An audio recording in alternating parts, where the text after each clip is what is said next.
Welcome, everyone. We have the sports writers here. We've got a full team here just in time for the playoffs, the MIA pairings. Many of them announced today on Wednesday, and others were announced earlier and so on. So here they are, Nick Kukuru, Phil Stacy, Nick Giannino, and Matt Williams. And Phil, we actually begin today's podcast with a little breaking news out of Salem State. Legendary North Shore ice hockey coach retiring. Yeah, got it about 10 minutes before we came on air here. Billy O'Neill is retiring after 42 years at Salem State. Of course, he's synonymous with the Vikings hockey program. A legend in every sense of the world. Grew up in Lynn, moved to Danvers, went to St. John's Prep, went on to Boston University, played for Jack Parker, won a national championship at BU. 1978, went on to take the job at Salem State in 1981 and has been there ever since. Couple of Frozen Four appearances. He's coached in over 1,100 games during that time.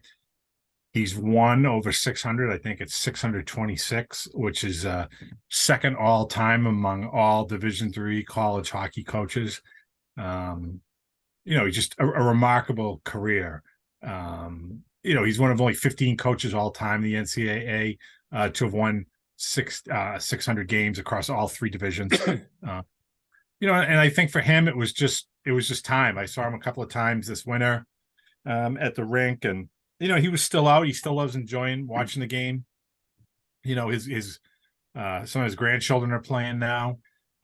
His three kids have all been involved in hockey. Of course, his son Will actually played a game in the NHL for the Philadelphia Flyers. His son Andrew coached with him for a time at Salem State, and he was a hockey coach in Danvers. He was an athletic director in Marblehead, and his wife Liz obviously has been there with him through the entire time.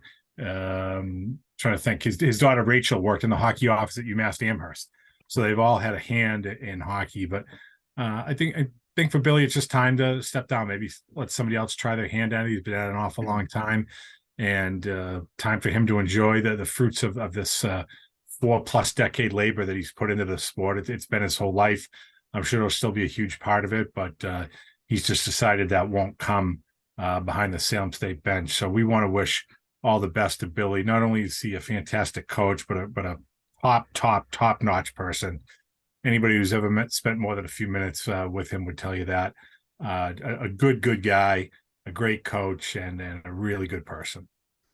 Yeah, I actually ran into him late March. He looks great. And, I think, Phil, they had a couple of upsets in the postseason. They did. Maybe in the league playoff that kind of a nice way to go out, if you will. They reached the MASCAC final after a down year in the regular season. So you're right. That was a nice way for them to go out. Yeah. So he's a terrific coach, a terrific person, as you mentioned, Phil. So obviously a loss, and you don't like to label a lot of legends, but I would say college hockey, we have a pretty good one here, right here on the North Shore, and absolutely, sure, yeah. And you're right. You went through his career, some outstanding stuff. Yeah. Oh, and I mean, he just had some. People tend to forget because Salem State hockey's been on a little bit of hit some hard times in recent years, but they were a powerhouse program for years and years and years under Billy. Had lots of guys go on to play pro hockey in various minor leagues. Guys who have gone on to coach. Whether it's in college or in the pros, or serve as executives in minor league hockey, guys who've gone on to play in Europe. I mean, that Salem State hockey family, that tree expands pretty far. You hear about like the Belichick tree in football. Well, there's the O'Neill tree in college hockey, and that spans quite far. And, as he would tell you, he had great mentors in Jack Parker and Tootie Cahoon and people like that, but Billy is a legend in his own right, and you're right. Very few people deserve that moniker, but it suits him very, very well. All right, gentlemen, Coach, that happens on a very busy day. We got tournament pairings coming out. We're going to baseball right now. So I see Matt Williams face down there ready to go. Phil, I mean, Matt, what do you share with us in looking at these baseball pairings? What jumps out at you here in the early going?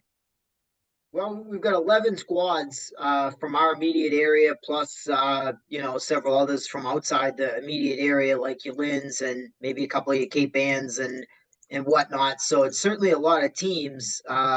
Not a lot of teams with super high seeds. I think Bishop Fenwick in Division 3 is the highest among the local squads at number 9, and then we got a couple of number 10s in St. John's Prep in Division 1 and Hamilton Wenham in Division 4. And then we got a Masco is 11, I believe, or maybe 12 in D2.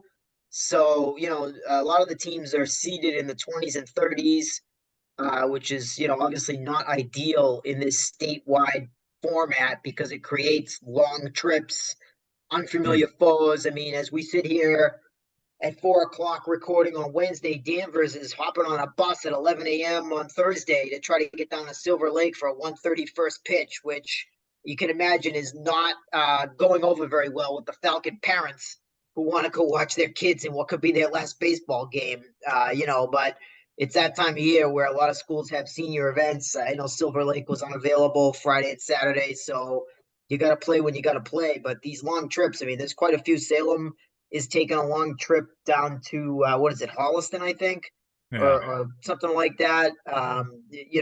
They're a 25 seed, and this is their best regular season in 33 years, and their reward is hit the road and go have fun in Holliston. It's like, okay, that's great. The whole town's not going to go down there like what you call Hoosier style. It's not going to be too much fun for them. So I think that's kind of lousy. I mean, people will say, oh, the strength of schedule, oh, the power ranking is what it is, blah, blah, blah. But I just kind of think it stinks.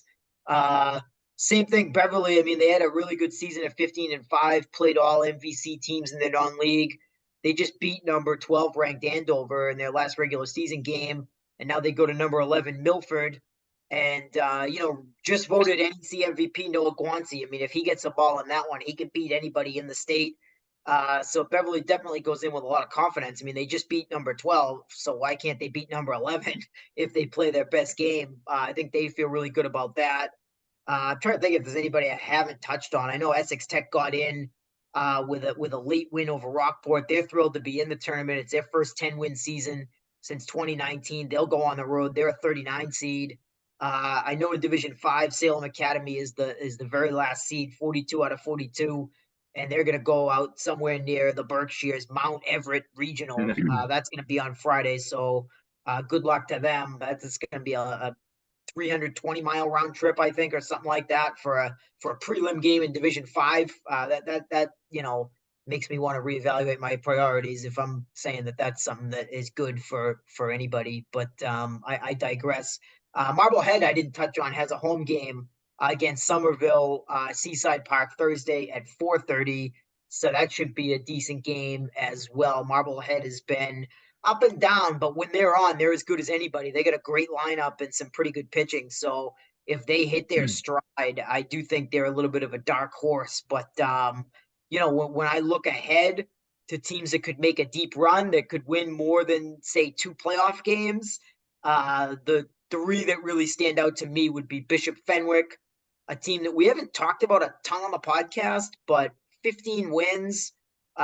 First CCL championship in 10 years. Now, I know the CCL lost Austin Prep, but very typically the CCL champion does very well in the state tournament. Whether you're talking about Austin Prep or formerly St. Mary's Lynn has won several state titles out of the CCL. I know Bishop Stang is excellent this year. So I really like the way Fenwick's playing baseball right now. I think they're a team that really is capable of going on a run.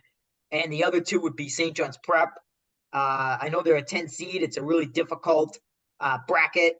They would see BC High in the second round potentially, which is a rival that destroyed them in one of the games that I saw this year. But that's one of those, play a team 3 times dangerous deals. That this could be one of those prep teams that goes on a run. They're very young, but they've won 7 of their last 10, and they've been playing very good defense in the second half. So they're a team to watch out for. And the other one would be Hamilton Wenham, if they can get by Ipswich, their rival, who they play Friday in the first round. Now, they beat them twice during the regular season, But the inverse of that is it's hard to beat a team 3 times. Ipswich is playing its best baseball right now. Won, I think, 4 of their last 5, or maybe 4 of their last 6, just to get into the tournament.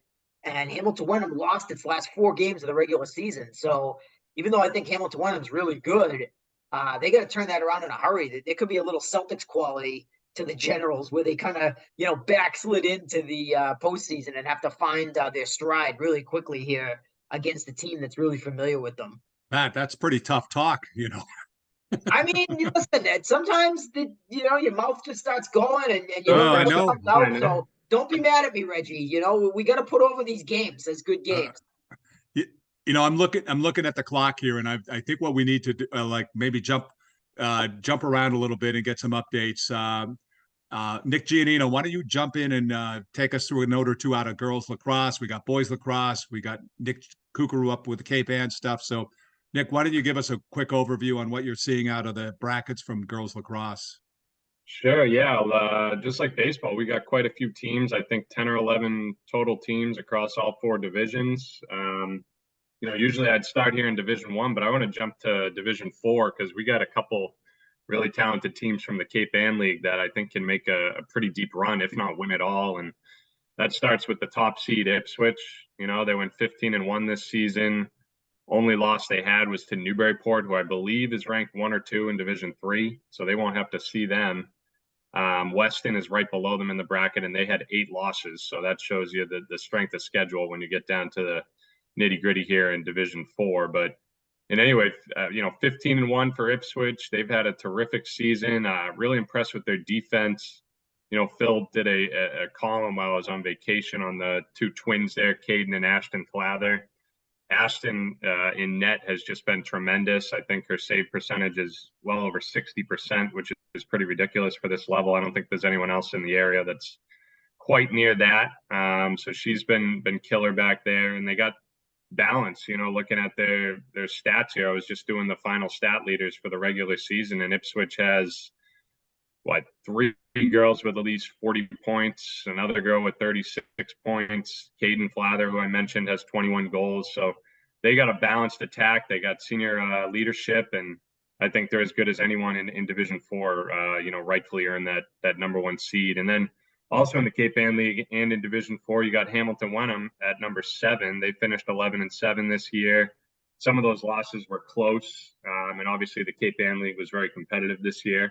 So another strong year for them with the new head coach, Emily Leyland. And the story there, which, I touched on in this podcast before, I'm sure, and I think I wrote a column on her earlier this season, but Evelyn Bernard is a freshman scoring machine for them. She had 100 goals this year as a freshman. That's almost unheard of. I've been to games where she's put up 10 goals in a single game. So her alone, I'm not sure what the scouting is going to be like for some of these teams they face in the tournament.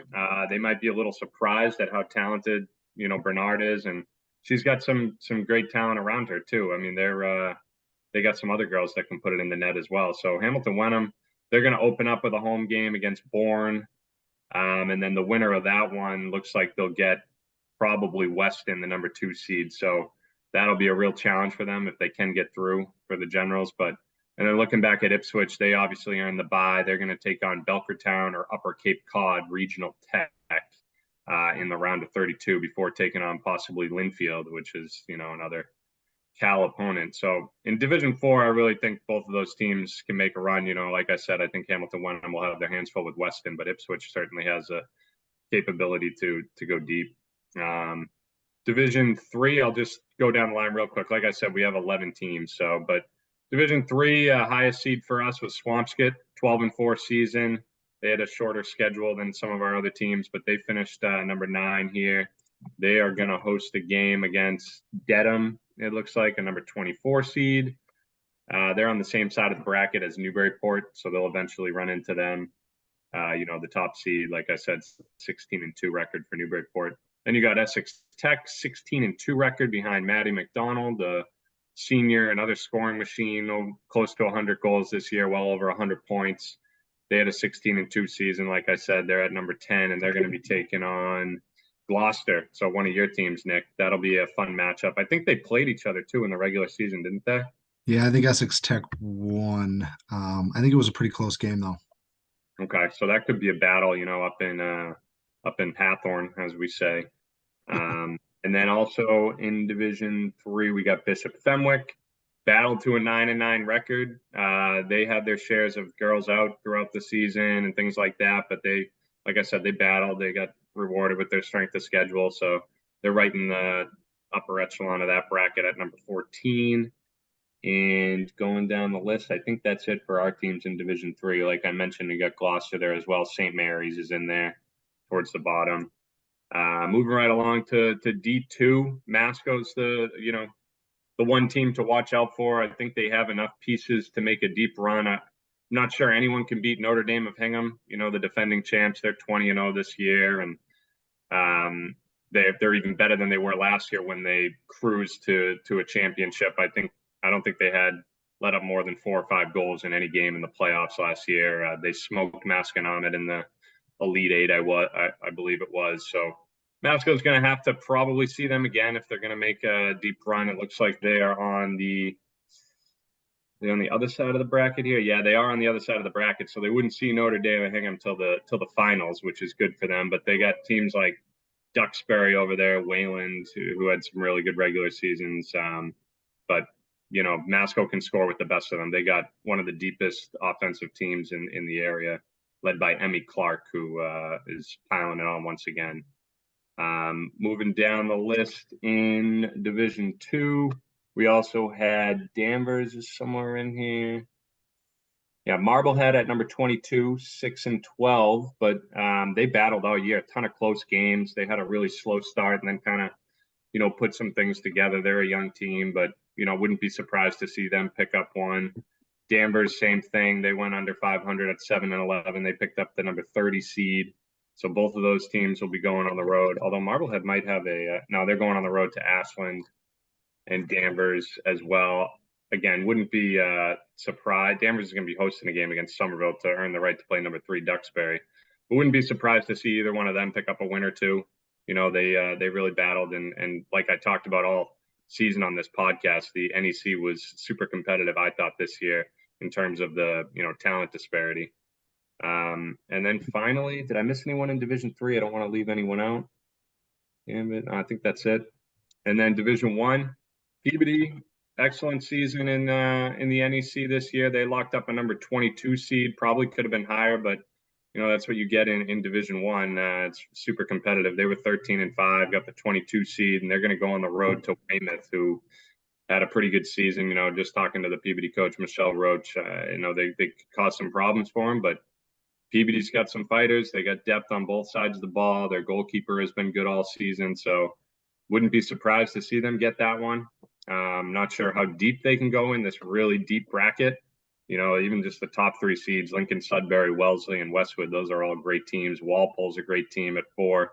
Reading's a team that beat Peabody pretty good, and they're at number 5, 19-1. So we'll see what the Tanners can muster up, but they did have a terrific season. And then finally, we got Beverly sneaking in at number 30. They had a 13-5 season. Another team that had some injuries, had some girls go, foreign exchange programs or things of that nature, going overseas, missing some games. But they battled to a 13-5 record, had some really good wins. They beat Peabody actually towards the end of the season this year, which was a huge win for them, kind of boosted their ranking a little bit. And they'll get a home game out of it.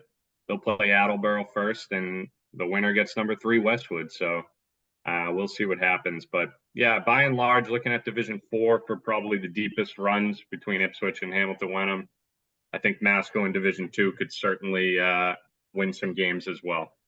Hey, shouts to Marblehead, 6-12. They get in, they get a higher power ranking than some of their league foes that had fewer wins. So Absolutely. doing the right thing in this system, playing tough games, it really doesn't matter if you win them.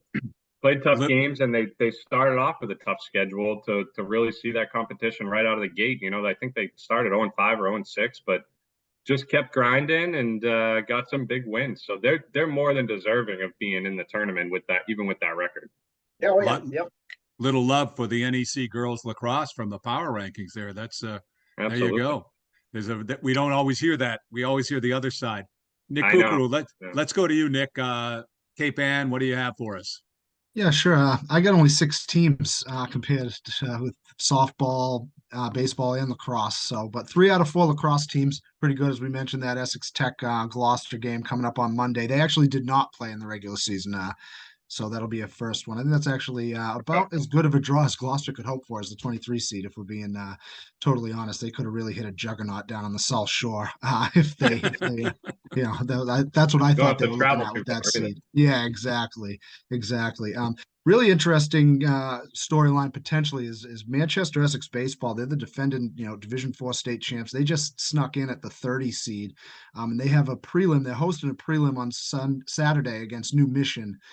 If they get past that, it'll be a rematch of last year's Division Four state final. They'll have to go to number 3 Seekonk, who they beat 2-0 in the Division Four state finals last year. And I think they'll probably see the same pitcher. I believe his name Jaden Aruda. He was really good. I think just a 2 RBI single in the fourth inning was all that Manchester Essex could get off him, but that was enough in that game. So he might get a chance at a little revenge in the second. The first round, I should say, if Manchester Essex can get past New Mission in the prelims, which I think they should rather easily, despite their record. And I think, a team to watch in my area, Gloucester softball could be a team to look out for. They're the number 13 seed in Division 3. I know we haven't touched on softball yet, but they're 11-3 in their last 14. And, two of those losses are to Peabody by a combined 5 runs in the two games. Sorry, 6 runs. I think they had 2 3-run losses to Peabody and a 1-0 loss to St. Mary's, who's the top seed in that bracket. So, Gloucester got off to a 2-4 start, a little slow out of the gates, but they've been climbing, and they're kind of a dangerous 13 seed, but they're going to have a tough test. Medfield coming in on Friday afternoon. I know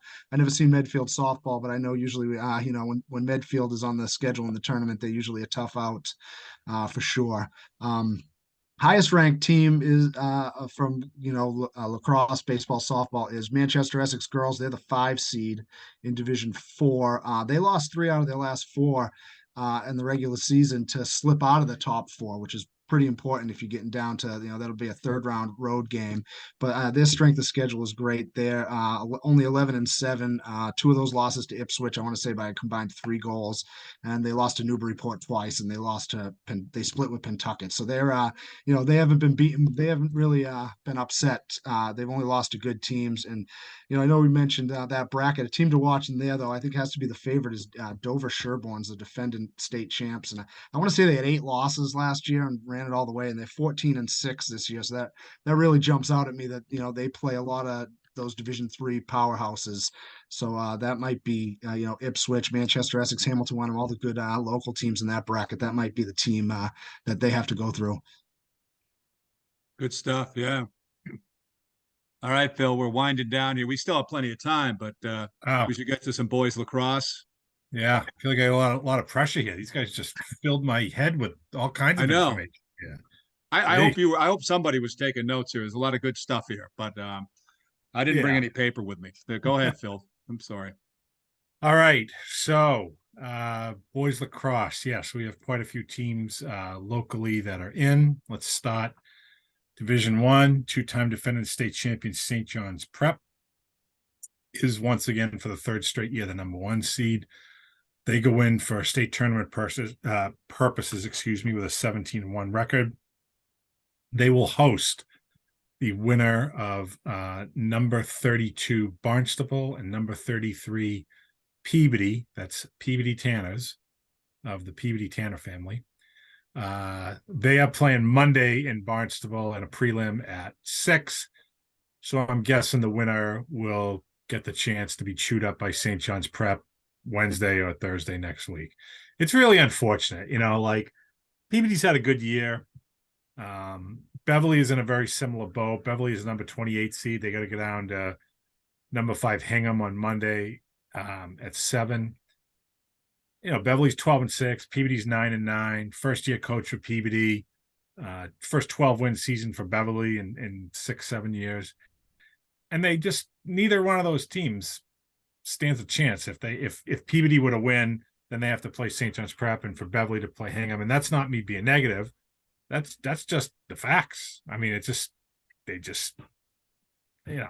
one of those things. I mean, guys, of any of our teams that have higher seeds, do they find themselves in a similar type situation where, let's say Kooks, I'm sorry, Nino, like Hamilton Wenham girls tennis is gonna mow over whoever they play in the first couple rounds, right? I mean, it's just not gonna be close. No. Yeah. And we didn't even touch upon them, but yeah, the girls tennis, Masco and Hamilton Wenham both going for, repeat championships here, and I both think they got a shot. Right. And so, I mean, in the one hand, it's great to make the tournament. I think both of those teams are realistically Division II type teams, and they are in Division I because of size or whatnot. But I feel bad for the boys on those teams, just because of the matchups that they have to face. It's reality. It doesn't take away from a great season that they had, and hey, USA beat Russia, so anything can happen. Yeah. I'm just saying it's not likely to happen. So that's Division I. Division II, you got Marblehead, which is one of 2 unbeaten teams in the entire state. Fantastic regular season, 18-0. A lot of great players over there. You got Player of the Year in the Northeastern Conference, Connor Cronin. He and his 107 points. You got Carter Laramie. You got Charlie Grenier. You got Baxter Jennings. You got Reese Moore. You have Finn Miniacci in goal. You have Sam Anise on D, Elliot Plus, JJ Pollander, all Eddie Johns, long stick midi. I think they, believe it or not, they're in a rare position where they're an undefeated team and they're probably underrated because they're the number 7 seed in Division II. But people think like, yeah, but you don't play in a strong league as, compared to the Reddings of the world or whatnot. So, we're not going to give them much of a shot in the tournament. They're behind Duxbury, they're behind Longmeadow, which again, both of those are lacrosse powerhouses. Bill Ricker, they're behind. Situate, they're behind. I think the other school is Nauset. But I think Marblehead has a legitimate shot. They have a lot of good pieces. They have some depth. They have great coaching with John Wilkins. They're going to get at least 2 home games should they win their opener Friday night against Boston Latin. So they're going to get the chance, I would say. So the 10 seed is who was the 10 seed? I want to say King Philip. So they would have a chance to probably play King Philip in the next round. 2 winnable games for Marblehead. I mean, obviously one at a time, but it's a team that could make a little bit of noise here and prove that undefeated record is not a fluke. Masconomet is also in the Division II draw. They get in by strength of schedule. They are the 25 seed, which means, they're 7-11. That means they hit the road to play Walpole, who I believe is 11-7. I don't think we have a date or time for that one yet. All of our Division III teams, there's 3 of them, will all hit the road. You have Essex Tech, which won the Commonwealth Athletic Conference, their final year in the league. They won that again, 14-4. They have Fisher Gad Boys with 117 points. And by the time we hear this, they'll have played in the Voke School state semifinals. They're playing tonight as we record this Wednesday night against Shawsheen, so they could very well be 15-4 overall by the time you hear this. But they're going to hit the road. They have a game. I want to say it's Monday, but don't hold me to that. They are taking on who was it, the 13th seed, right? So they're playing Bedford. Then you have Bishop Fenwick, which is on the road. They're 10-8. They're the 22 seed. They are going to take on Hanover, which is 6-11, but very deceiving because of all the Division I and II teams that they play. And they traditionally are very, very strong in lacrosse. And Swampscott is the 27 seed. Now, Swampscott last year reached the state quarterfinals before they lost. And they, benefit from playing up, so to speak, during the regular season against a lot of Division II teams and a few Division I's in Beverly and Peabody, excuse me. So they could be better than their record suggests, but they got a real tough test. They got to go up and face Drake out of the MVC on, I want to say it's Monday. At Drake, it's 14-4. And then finally, 2 teams in Division IV, gentlemen. You get Ipswich, which wound up with the number 9 seed. They only played 13 games, so they're 8-5. They are going to host 24th Whittier, 12-6, which I would assume they would win. So then they would be moving on from there. And they would probably end up hitting the road where the 8-9 is kind of the cutoff there. You're probably looking at a date with Wakahana, I think it is, out in Western Mass. They're the number 8 seed. Hamilton Wenham got in as the 26th seed. They will face a familiar foe. They play at Linfield on Monday. Cape Ann League foes. I want to say Linfield won the first matchup in the regular season 9-5. So Hamilton Wenham will be going there looking for an upset. You know, gentlemen, we have a little time left, but I know none of you guys necessarily cover all the softball, but I'm just looking quickly in D1 in softball. Peabody, maybe this was touched on earlier, but they're number 5 and Beverly number 32 in the D1 softball rankings or seedings, if you will. But do you guys want to touch quickly on softball? I mean, these things just came out, the brackets today. Yeah, I mean, I can touch on some of those if we're looking to do that. Like you said, Peabody. I got to jump out, fellas. Okay, you got it. Okay, I got to jump out. Thanks, Bill. Thanks, Nick. Thanks, Nick. As we said, Peabody is the 5 seed in Division 1. They're the defending state finalists from a year ago when they lost to Taunton. So certainly their seeding doesn't really preclude them from making another run to the championship game, which they hope they win this year. They were 17-1, Willie, was it? Is that right? 19-1, but the MIA doesn't count the games against Austin Prep, which might have been a faux pas of them to schedule those. But I mean, I kind of think it's theirs to lose. Them and Taunton. Taunton's got the pitcher, I think, that's going to Texas Tech, so she's pretty good. I mean, these other teams are good too, but I wouldn't be surprised if it's a rematch. I know Peabody lost to Central Catholic, but Abby Betancourt didn't pitch that game, so that's kind of like the Patriots losing without Tom Brady. Right. I'm not sure. With all due respect to Central's offense, I mean, they're not going to score 13, 14 runs on Abby. They might get 4 or 5, and maybe they'll win, but that's going to be a totally different game. I mean, the only unfortunate thing is right, if they see Wachusett there in the round of 8, is that what it would be? That would still be a road game, right? Yeah. Are we still doing road games in the round of 8? I know there was some discussion with the TMC about changing that because it is kind of stupid, but I don't know if maybe that's for next year. So that could be a long bus ride for Gene the writing machine and the Betancourt clan. So I guess that's the only real disadvantage I see there. That was a great game last year between Peabody and Wachusett. It played at a neutral site in the Final Four. I mean, had that game gone, had that been a best of 7, I think it would have gone 7 games. It was very, very evenly matched. So that would be a real great game to look forward to. But as Phil said, last year Peabody, I think, was a 9 seed. I mean, they were 8 last year, weren't they? So yeah, they were 8. I want to say, weren't they?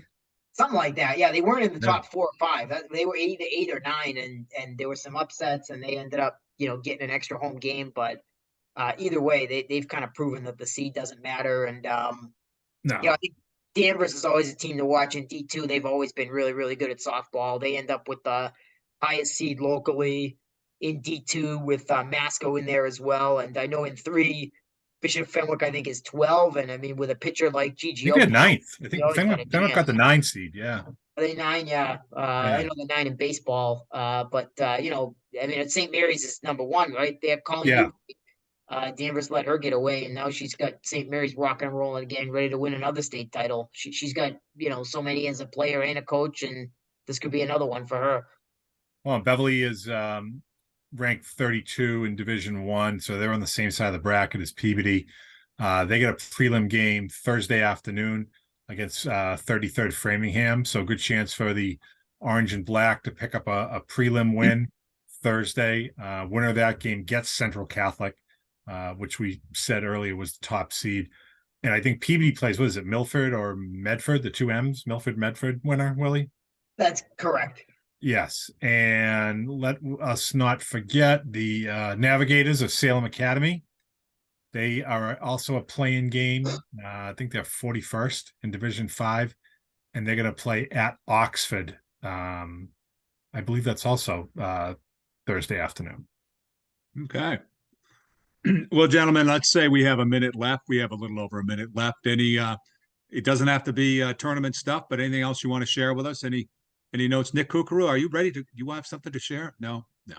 I was going to say, where Willie kind of did an overview on it, it bears mentioning how many great individual performances and champions we had in the state track this past weekend. Oh, yeah.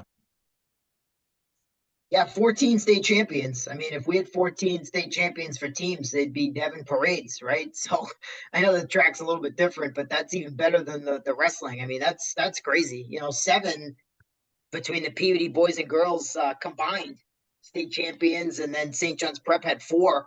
And it was in a lot of different events. You're talking javelin, shot put, discus, relay, sprints, distance, jumps.